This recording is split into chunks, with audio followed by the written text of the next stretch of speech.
She had been screaming at you for over an hour.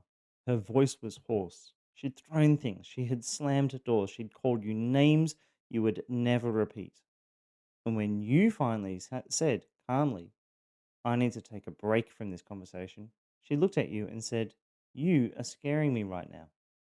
You stopped, you examined yourself, you hadn't raised your voice, you hadn't moved towards her, you hadn't done anything aggressive. You were standing still, speaking quietly, trying to de escalate, and somehow you were the threat. You were the angry man. After an hour of being raged at, you were the one who needed to be managed. The contrast was staggering. She had been screaming, you had been calm. She had been throwing things, you had been still. She'd been raging for an hour. You had been trying to find a way out of the conversation without making it worse, and in her telling, you were the dangerous one. You examined your behavior and found nothing that matched her characterization. Nothing. But she was so certain. So you started to wonder, maybe you were missing something. Maybe there was something in you that you couldn't see. The confusion was unbearable, so you apologized. You apologized for scaring her, even though you hadn't done anything wrong, even though she was the one who had been raging. You apologized because the alternative was accepting that your perception of reality and hers were completely incompatible. And that was too destabilizing to sit with. And in apologizing, you couldn't hold your boundary anymore. You couldn't take that break. You couldn't talk about what had just happened, about the hour of screaming, about her behavior. Because now the conversation was about your anger, your threat. The thing you tried to raise, the boundary you had tried to hold, disappeared entirely. Her behavior became invisible, and you became the problem to be solved. This is what it means to be mislabeled the angry man. The abuser's behavior gets projected onto you. Your voice gets cut off, and reality itself becomes impossible to trust. This episode is about a tactic that flips the entire dynamic of coercive control, being mislabeled the angry man. We'll look at what this tactic actually is, how it functions as a deliberate weapon, and what it accomplishes for the abuser. Then we'll walk through 5 ways it gets deployed, which is male gender as presumed threat, where she exploits cultural assumptions about men to make her accusations land. We'll talk about threat inflation of male effect, where she translates your ordinary emotions into evidence of danger. We'll talk about boundary setting reframed as aggression, where she makes your self protection into proof of your violence. We'll talk about calm physical presence reframed as threat, where she uses your regulation against you. And we'll talk about weaponized past reactions, where she preserves isolated moments forever to prove an anger that does not exist. We'll close with tools to protect your sense of reality when you've been told you're something you are not. For those of you who are new here, this is Stand Again, a lived experience platform for male victims of family violence. Abuse is not limited to one gender, but this channel focuses on the male perspective because it is so often dismissed or misunderstood. If this content helps you, please like, hype, subscribe, and add the word stand again into the chat. Those 2 words might mean more than you realize. Being mislabeled the angry man is a coercive control tactic where the abuser labels you as threatening, aggressive, or dangerous when you are none of those things. She knows you're not angry. That's what makes it a tactic. She deploys the label strategically to accomplish specific things, to silence you, to make her own behavior invisible, to control you through the threat of the accusation, and to preposition a narrative for anyone else who might eventually get involved. The tactic exploits cultural assumptions about men. Society holds deep, wrong beliefs about male anger, that it's dangerous, explosive, ever present beneath the surface. These false beliefs exist independently of her. She didn't create them, but she weaponizes them. She knows that when she says, You're scaring me, those words carry weight. She knows that third parties, institutions, and systems are primed to believe false accusations of male aggression. The cultural assumptions become ammunition she can deploy whenever she needs to shut you down. The first thing the tactic accomplishes is projection. In many cases, the abuser is the one with the anger problem. She's the one who rages, who screams, who loses her control. By labeling you the angry man, she flips the dynamic. Her behavior becomes invisible or even justified. Your calm becomes suspicious. The victim becomes the perpetrator, and the perpetrator becomes the victim managing a dangerous man. This is a deliberate inversion. She knows the contrast between her behavior and yours. She deploys a label precisely because it doesn't match reality. The dissonance is the point, it destabilizes you. The second thing the tactic accomplishes is silencing. Once the label is deployed, you can't hold your boundary anymore. You can't talk about her behavior. You can't raise your concerns. You can't advocate for yourself. Any attempt to do so becomes further evidence of your aggression. The conversation shifts entirely to managing you, to calming you down, to addressing your anger problem. Whatever you were trying to say disappears. Your voice is cut off, and her behavior, the screaming, the rage, the abuse, vanishes from the conversation entirely. The third thing the tactic accomplishes is behavioral control. The label doesn't just work when she deploys it, it works all the time. You start monitoring yourself constantly. You soften your voice. You shrink your presence. You over explain, over qualify, over apologize. You become hyper vigilant about your tone, your posture, your facial expressions. The threat of the accusation keeps you small, even when she's not actively making it. You police yourself so thoroughly that she doesn't have to. The fourth thing the tactic accomplishes is institutional positioning. She tells her friends, she tells her family. Eventually, she may tell police, courts, child services. The narrative is established long before you get a chance to tell your side. And when you appear calm and measured, when you present your case clearly and rationally, it can be reframed as controlling his anger. Your regulation becomes evidence of something dangerous underneath. Systems are primed to believe false accusations of male violence. She knows this. She exploits it deliberately. The tactic also exploits good faith of men who genuinely don't want to be threatening. He examines his behavior because he takes the accusation seriously. He doesn't want to be scary. He doesn't want to be dangerous. So when she says he is, he believes her before he believes himself. He interrogates his own actions, finds nothing wrong, but apologizes anyway because the confusion is unbearable. His good faith becomes the mechanism of his control. An abuser could not manipulate a man who did not care about being good. I'll say that again. An abuser could not manipulate a man who did not care about being good. The tactic works precisely because he does care. For men trapped in this dynamic, the destabilization is profound. He looks at the contrast between her behavior and his. She screams, he doesn't. She throws things, he doesn't. She rages for hours. He tries to de escalate, and somehow he's the angry man. His perception of reality does not match what she tells him is true. He starts to wonder if he's going crazy. He starts to distrust his own experience. He knows what happened, but she's so certain. And the gap between those two realities is where the gaslighting lives. This tactic gets deployed through five distinct patterns. Each one exploits a different vulnerability, and each one uses cultural assumptions about men as weaponry. The first type is male gender as presumed threat. Male gender as presumed threat exploits the cultural assumption that male presence is inherently dangerous. Society holds beliefs about men and violence, that anger is ever present beneath the surface, that size and strength make men threatening by default, that male emotion is volatile and explosive. These false assumptions exist in the culture today. She just weaponizes them. When she says, "You're scaring me," she knows those words carry automatic weight. She knows that her fear will be believed because society is primed to believe that men are dangerous. She does not need to provide evidence. The false accusation alone shifts the dynamic. His gender becomes the evidence. His body becomes the proof. He is pre classified as a risk, and everything he does gets filtered through that classification. This is deliberate. She chooses to deploy The fear accusation because she knows it will land. She knows it will silence him.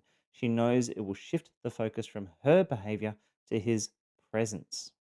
The cultural assumptions do the heavy lifting for her. All she has to do is invoke them. For the man, this creates an existential trap. His body, his voice, his physical presence, these are not choices he made. They're how he was born. But they're being used as evidence of danger he has not created. He cannot stop being tall. He cannot stop having a deep voice. He can't change the fact that he's male. The accusation feels inescapable because it's anchored to his identity. The shame becomes existential because the accusation is existential. The pattern also works on third parties. When she tells others that she's afraid of him, the cultural assumptions do the work. People believe her because they've been taught that male violence is common and hidden. His calm, measured presentation can be reframed as concealment. His denial looks like what an angry man would say. The very fact that he seems reasonable becomes suspicious. She knows this and she exploits it. Type 2 is threat inflation of male affect. Threat inflation of male affect translates ordinary emotions into aggression. She takes whatever he's expressing, frustration, hurt, exhaustion, disappointment, and relabels it as anger. Your abuser inflates the intensity. Frustration becomes relabeled as rage. Distress becomes relabeled as volatility. A firm tone becomes loss of control. This is a deliberate mistranslation. She knows the difference between hurt and anger. She knows he's not raging, but relabeling his emotions as anger serves her. It makes him the problem. It shifts attention away from whatever triggered his emotion in the first place, which was usually her behavior. If he's upset because she's been cruel, but his upset gets mislabeled as anger, suddenly the conversation is about his anger management rather than her cruelty. The inflation happens through subtle recharacterization. Why are you so angry when he's not angry? You need to calm down when he's already calm.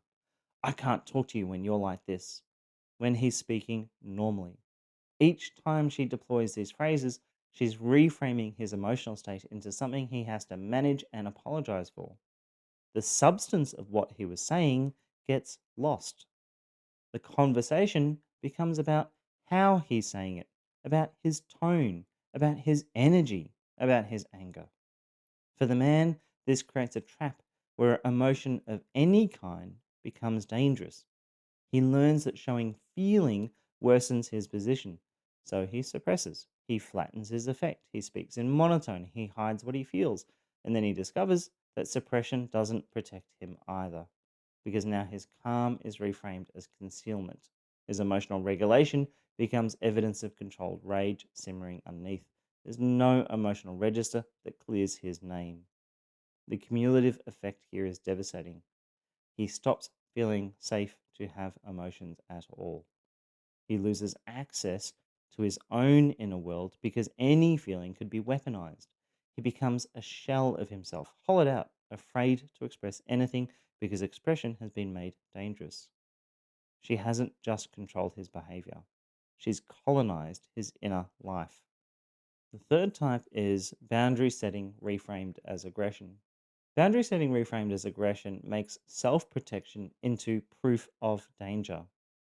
When he tries to set a boundary, when he says no, when he asks for space, when he refuses to accept mistreatment, she reframes that boundary as though it's aggression.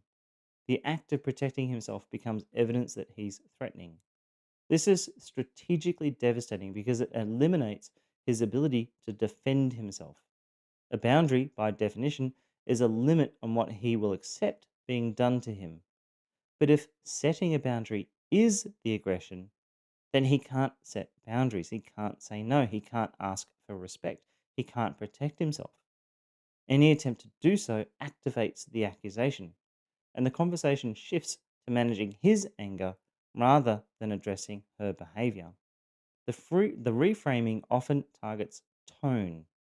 If he sets a boundary softly, Apologetically, with reassurances, it might be tolerated, but a boundary delivered firmly without apology is mislabeled as hostile. If he repeats the boundary after she pushes back, it becomes aggression. The only acceptable boundary is one so diluted it's not a boundary at all.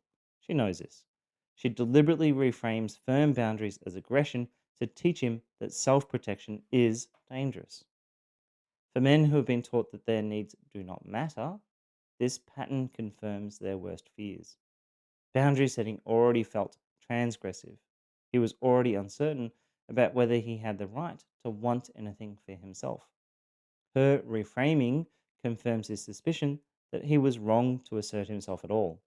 The boundary felt selfish before she could call it dangerous. Now it feels criminal.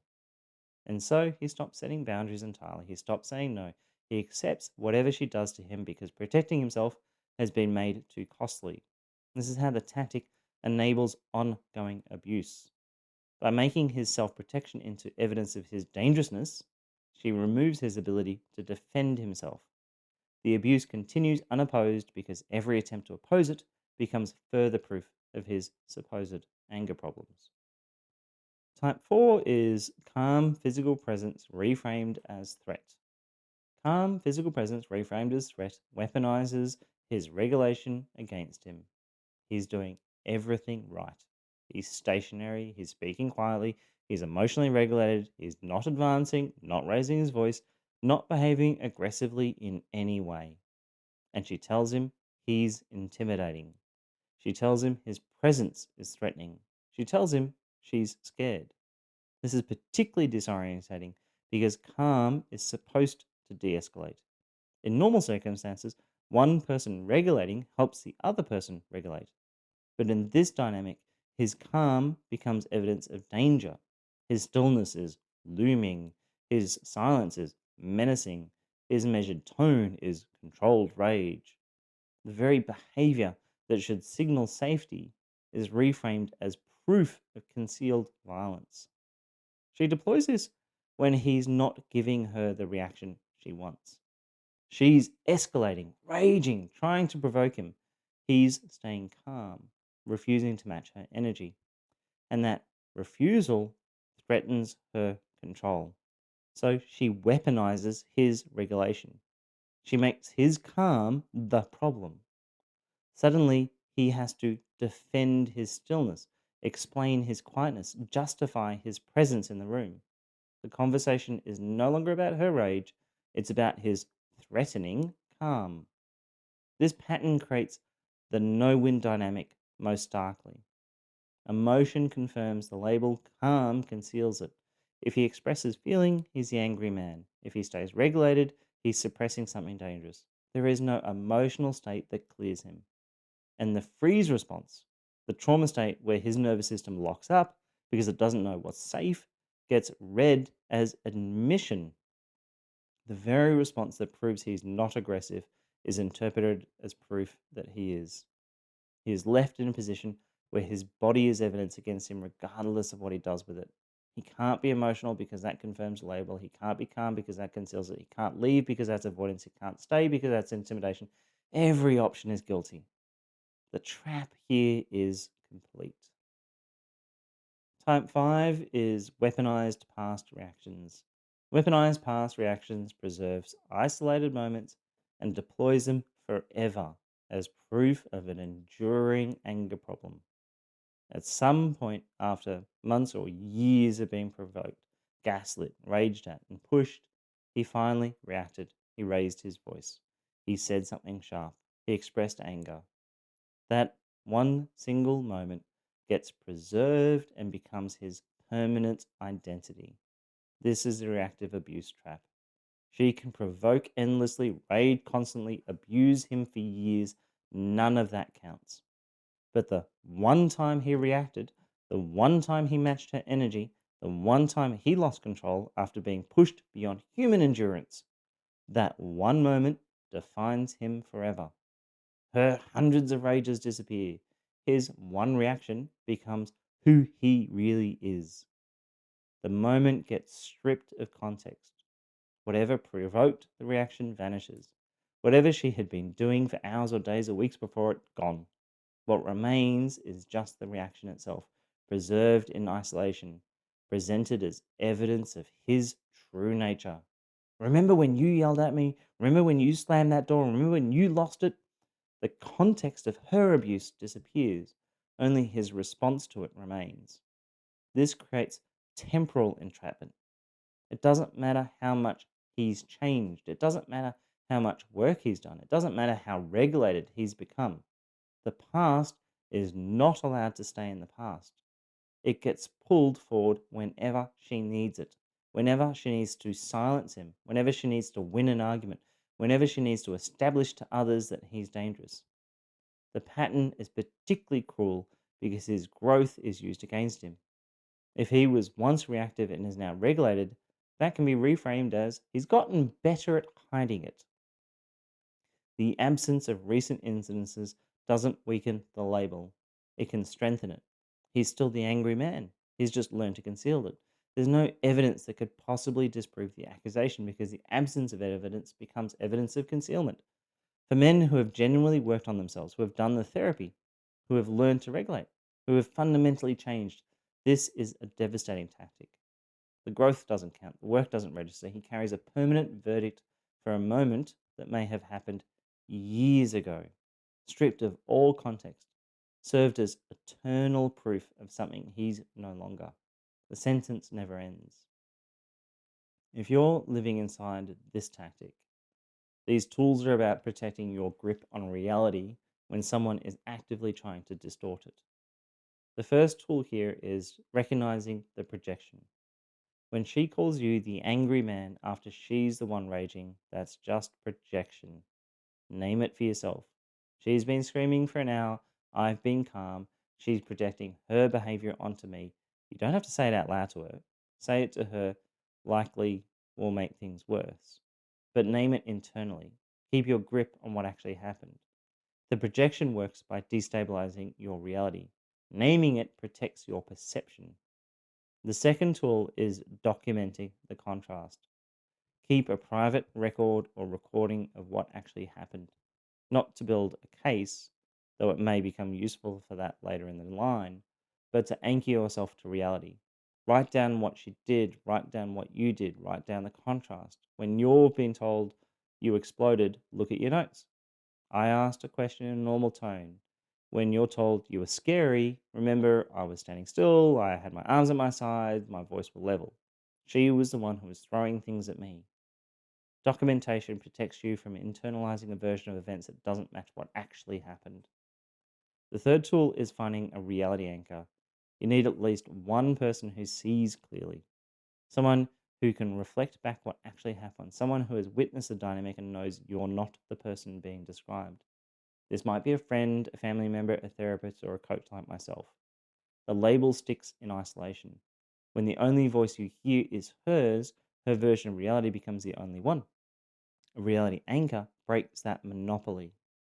They help you remember who you actually are when you're being told you're someone you are not.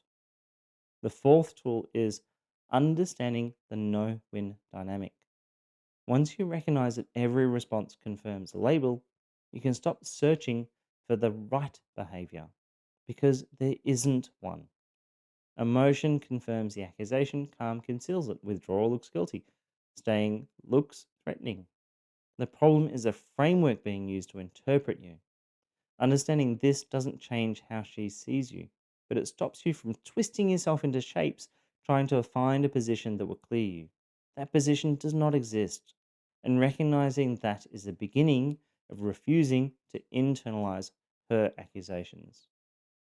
If you've been mislabeled the angry man, if you're watching your behavior and found nothing that matches her characterization, if you've seen the contrast between her raging and your calm, and somehow been told you're the dangerous one, you need to hear this. That mislabel is a weapon. It's being deployed deliberately to silence you, to make her behavior invisible, to control you through the threat of the accusation, and to position a narrative for anyone else who might get involved. She knows you're not angry. That's why it's a tactic. The cultural assumptions about male violence are ammunition she's choosing to use. The destabilization you feel, the confusion when your perception doesn't match what she tells you, is true. That's the gaslighting working. That gap between reality and her narrative is where your sense of self is being eroded. In a healthy relationship, you're assessed on what you actually do. Your emotions are received as communication. Your boundaries are respected as self protection. Your calm is trusted as regulation, and your past is allowed to remain in the past. Both people's behavior is visible, both people's actions count. When someone is upset, the response should be curiosity about what they're feeling. You deserve to be seen clearly. You deserve to have your behavior evaluated on its own terms. You deserve a reality where what you actually do matters more than what someone claims you might do. A label is a lens, and you are not the distortion it creates. This is Stand Again, lived experience platform for male survivors of family violence.